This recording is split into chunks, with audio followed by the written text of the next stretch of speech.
সেই টুকাই কাগজ টুকাই আজকে আপনাকে আমি স্পষ্টভাবে জাতীয় প্রেস ক্লাব থেকে বলতে চাই, আপনি চলে যান আর এই দেশের জাতীয় সংসদ নির্বাচন আপনি দূরত্ব দিবেন, যাতে জনগণ জাতীয় সংসদ নির্বাচনে জনগণ শান্তিপূর্ণভাবে ভোট দিতে পারে।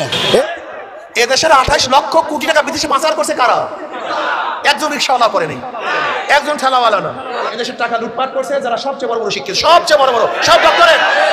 একজন মানুষের পক্ষে সম্ভব যে কিনা নির্লজ্জ, যে কিনা বেহায়া, যে কিনা বদমাইশ, যার কোনো আত্মসম্মান বোধ নাই। আমার বন্ধুগণ, আমার বাংলাদেশের মানুষ সহজ সরল পিআর পদ্ধতিতে ভোট করবেন। কাকে বলে সেটা? আপনারা যারা এখন এখানে আগমন করেছেন, মুনির সাহেবের চেহারা দেখতেছেন, ওনাকে দেখে আসেন নাই? ওনাকে দেখলে আপনাদের যোগ্য মনে হয় নাই? বিএনপি বলছে গণভোট নির্বাচনের দিন। কেন গণভোট নির্বাচনের দিন হবে কেন? কিন্তু বাংলাদেশের মানুষকে তো এখন ঘুমান্ত নয়। যেদিন 195 জন মানুষ জেগে উঠবে, ওই 5 জন শোষক নিপীড়ক আর জায়গা পাবে না, যেমনটা আমরা শেখ হাসিনার ক্ষেত্রে দেখেছিলাম। আমরা বিশ্বাস করি জাতীয় নাগরিক পার্টি যে মহান উদ্দেশ্যে এই উদ্যোগটা নিয়েছে, আশা করি ধীরে ধীরে, কোনো জিনিস একদিনে হয় না, আমরা প্রত্যাশাও করি না, আশা করি ধীরে ধীরে পঞ্চগড় সেদিকে এগিয়ে যাবে এবং পঞ্চগড়ের মানুষ এই সুফল পাবে। এটাই আমাদের জাতীয় নাগরিক পার্টি এনসিপির পক্ষ থেকে প্রত্যাশা। ব্রেকিং নিউজ, প্রিয় দর্শক, নতুন আরও একটি ভিডিওতে আপনাদেরকে স্বাগতম। টাইটেল এবং থাম্বনেল দেখিয়ে বুঝতে পেরেছেন নির্বাচন পিআর পদ্ধতি। এই নির্বাচন নিয়ে কি ঘটনা ঘটতে চলেছে। প্রিয় দর্শক, সার্জিস আলম এনসিপির নেতা কোনো এক সংবাদ সম্মেলনে তিনি বলেছেন, শাপলা না দিলে নির্বাচনের ভোট কোনোভাবেই বসাতে দিবেন না। তিনি বক্তব্যে জানিয়েছেন কোনোভাবেই নির্বাচনের ভোট বসাতে পারবে না যদি শাপলা না দেয়। প্রিয় দর্শক, অপরদিকে ওলামায়ে কেরামও নেমেছেন পিআর পদ্ধতিতে নির্বাচনের দাবিতে। প্রিয় দর্শক, নির্বাচন পিআর পদ্ধতিতে হবে, কোনো রাজনৈতিক সরকার এবং কোনো দলের নেতা কর্মীর পদ্ধতিতে হবে না বলে জানিয়েছেন সাধারণ জনগণ এবং ওলামায়ে কেরাম। প্রিয় দর্শক, সামনে কি ঘটতে চলেছে এই নির্বাচনকে নিয়ে আর সার্জিস আলমের বক্তব্যকে ঘিরে, তাই আজকের এই ভিডিওটি সকল তথ্য তুলে ধরবো। তাই ভিডিওটি খুবই ইম্পর্টেন্ট। ভিডিওটি না টেনে সম্পূর্ণ ভিডিওটি দেখতে থাকুন। ফেব্রুয়ারিতে জাতীয় নির্বাচনের মধ্য দিয়ে ন্যায় ও জনগণের ক্ষমতায়ন প্রতিষ্ঠা করার অঙ্গীকার ব্যক্ত করেছেন প্রধান উপদেষ্টা ডক্টর মোহাম্মদ ইউনূস। বিশ্ব খাদ্য ফোরামে একথা বলেন তিনি। প্রধান উপদেষ্টা বলেন, গণঅভ্যুত্থানের মাধ্যমে তরুণরা গণতন্ত্র, শান্তি ও মানবাধিকার পুনরুদ্ধার করেছে। তরুণরাই দেশের প্রতিষ্ঠানগুলো পুনর্গঠন করছে। বাংলাদেশ ছোট দেশ হলেও 13 লাখ রোহিঙ্গাদের খাবারের ব্যবস্থা করতে হচ্ছে বলে জানান প্রধান উপদেষ্টা। এ সময় বিশ্বের দারিদ্রতা দূরীকরণে 6 দফা প্রস্তাবনা তুলে ধরেন doctor Yunus. It's about dignity. It's about justice. Doctor Yunus বলেন, ক্ষুধা দূরীকরণে যেখানে অর্থের অভাব রয়েছে সেখানে যুদ্ধের জন্য অস্ত্র কিনতে $1 ট্রিলিয়ন খরচ করা হচ্ছে। In 2024, 673 million people went hungry. 2024 সালে 673 মিলিয়ন মানুষ অনাহারে ভুগেছে। আগস্টের 5 তারিখে আমরা এনসিপি ছাত্রদের সাথে ছিলাম বন্ধুগণ, এবং একটা ছাত্র যদি কোনো জায়গায় দুর্ঘটনা ঘটেছে, সেই পায়ের রিক্সা চালক, যারা পায়ের রিক্সা চালাতো, তারা দ্রুত তার রিক্সা মতো হাসপাতালে নিয়ে গেছে, কিন্তু সেই এনসিপি তার কোনো ভূমিকা রাখে নাই বন্ধুগণ। আমি বিশেষ করে বলতে চাই, এনসিপিতে যারা আছে তারা এখনো শিশু বাচ্চা এবং তাদের রাজনীতি করার জ্ঞান এখনো বন্ধ হয় নাই বন্ধুগণ। এই এনসিপিকে এই দেশের জনগণ এখন ঠিক মতো চিনে না বন্ধুগণ। আর সেই এনসিপি বলে যে আমরা বল দেশ সচিবাম, আর এই তো বন্ডামি, এই তো বাংলার জমিনে একটা বন্ডামি শুরু হয়ে গেছে বন্ধুগণ। অতএব এই বন্ডামির কারণে এই দেশের জনগণ দিনের পর দিন ফকির হয়ে চলেছে বন্ধুগণ। শুধু এদের জন্য মানুষের মতো, এদের জন্য আজকে এই দেশের জনগণ দিন দিন ফকির হয়ে চলেছে। কারণ আমরা দেখতাম এই আসিফ নজরুল এবং নাহিদ হাসনাত, আমি এদের খুব ভালোভাবে চিনি। আজকে আর 1 বছরে এই দেশের অনেক কোটি টাকার মালিক হয়ে গেছে বন্ধুগণ। অতএব এর ভিতরে একটা চক্রান্ত। এই দেশের 18 কোটি জনগণ সেই এনসিপির সাথে ছিল, আজকে এনসিপি এই দেশের জনগণকে চিনে না, এবং দিন মজুরি সেই রিক্সা চালক, তাদের সাথে তারা ব্যবহার করে রাস্তাঘাট শহর বন্দরে। এই শাহবাগ মোড়ে এনসিপি ছাত্র যারা আছে, তারা এই রিক্সা চালকের সাথে চরম ব্যবহার করে, এবং তারা সেই রিক্সা চালককে কোনো সম্মান দেয় না। অতএব আমি এনসিপিকে বলতে চাই, যদি সেই 5ই আগস্টে এই খেটে খাওয়া দিন মজুরি না থাকতো, তুমি এনসিপি কোনো কাজ করতে পারতে না। আমি 100 এখনো সময় আছে, জনগণের কাছে আসো। আর যদি এই দেশের জনগণ আবার খেপে, তবে বুঝতে পারো তো এই দেশের জনগণ কি করতে পারে ভালোভাবে।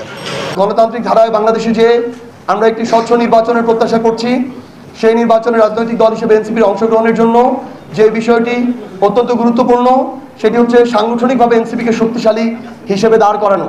এবং সাংগঠনিকভাবে এনসিপি যত শক্তিশালী হবে, আগামীর নির্বাচনে এনসিপির যে জনগণের প্রতিনিধিত্ব করার যে হার সংসদে, সেটি তত বৃদ্ধি পাবে। সেই লক্ষ্যে আমাদের এই জেলা সাংগঠনিক সমন্বয় সভা আজকে আমরা ঐতিহ্যবাহী জামালপুর জেলায় এটি সম্পন্ন করলাম।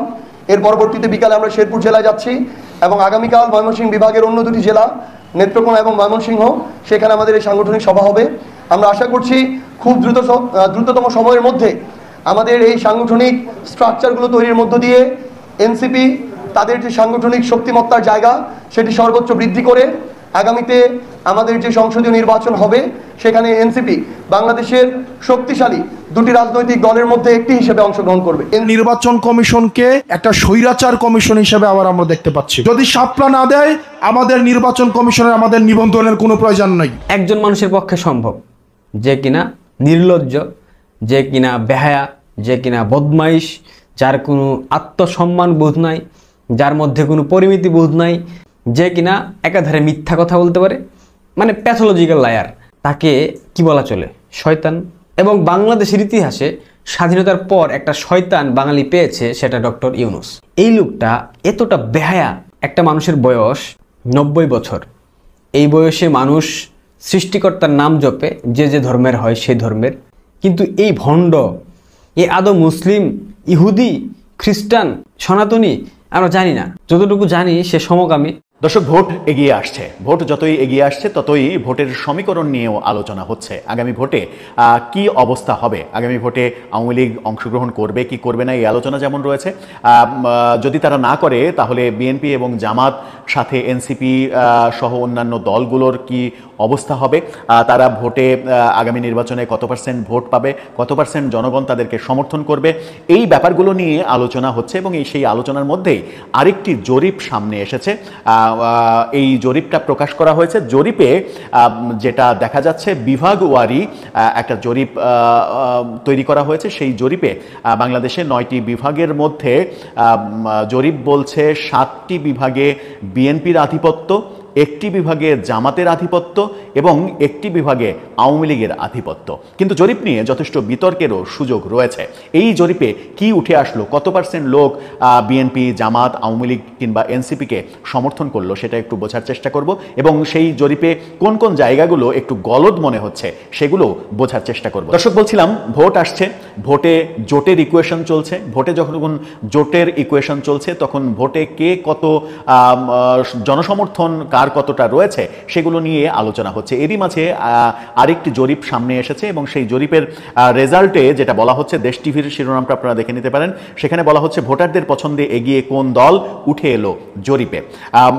এই জরিপে যেটা তুলে আনা হয়েছে, সেখানে বলা হচ্ছে যে ভোটারদের পছন্দের তালিকায় দেশের 6টি বিভাগে এগিয়ে রয়েছে বাংলাদেশ জাতীয়তাবাদী দল বিএনপি, রংপুর বিভাগে এগিয়ে রয়েছে জামাত ইসলামী, বরিশাল বিভাগে এগিয়ে রয়েছে আওয়ামী লীগ।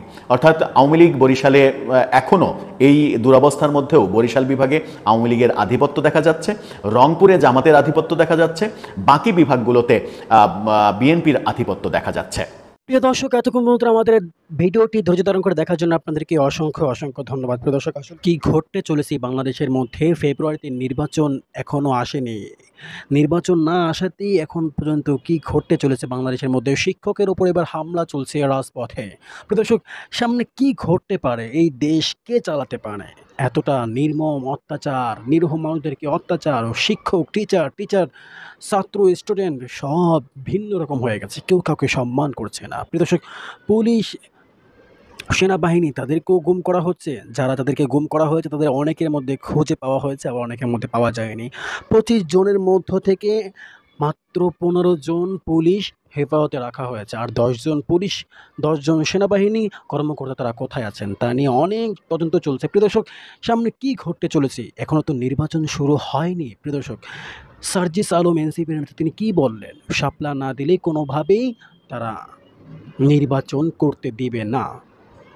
জোর জবরদস্তি করা শুরু করে দিয়েছে ডক্টর ইউনূসের উপর, এবার হুমকি দেওয়া শুরু করে দিয়েছে এনসিপির নেতাকর্মীরা। প্রিয় দর্শক, সামনে কী ঘটতে চলেছে এই নির্বাচনকে নিয়ে অবশ্যই নির্বাচন আসা পর্যন্ত এখনও আমরা কিছুটা বুঝতে পারছি না, এখন আপনি সাধারণ জনগণও কিছু বুঝতে পারছি না। নির্বাচন হওয়ার পরে আসল রূপ দেখা যাবে যে আসল দেশটা কে পরিচালনা করতে পারে, কে পরিচালনা করবে। পিআর পদ্ধতিতে এবার নির্বাচন হওয়ার জন্য সমস্ত সাধারণ জনগণ এবং ওলামায়ে কেরাম দাবিতে নেমেছে, পিআর পদ্ধতিতে নির্বাচন হতেই হবে। সামনে কী ঘটতে চলেছে নির্বাচনকে নিয়ে, তাই আজকের এই ভিডিওটি দেখে আপনি অবশ্যই আজ করতে পেরেছেন। প্রিয় দর্শক, আমাদের এই ভিডিওটি যদি আপনি নতুন হয়ে থাকেন তাহলে একটি সাবস্ক্রাইব করে, প্লিজ দয়া করে একটি সাবস্ক্রাইব করে, একটি লাইক দিয়ে, কমেন্ট করে, শেয়ার করে সকল বন্ধুদের মাঝে পৌঁছে দিবেন। ধন্যবাদ।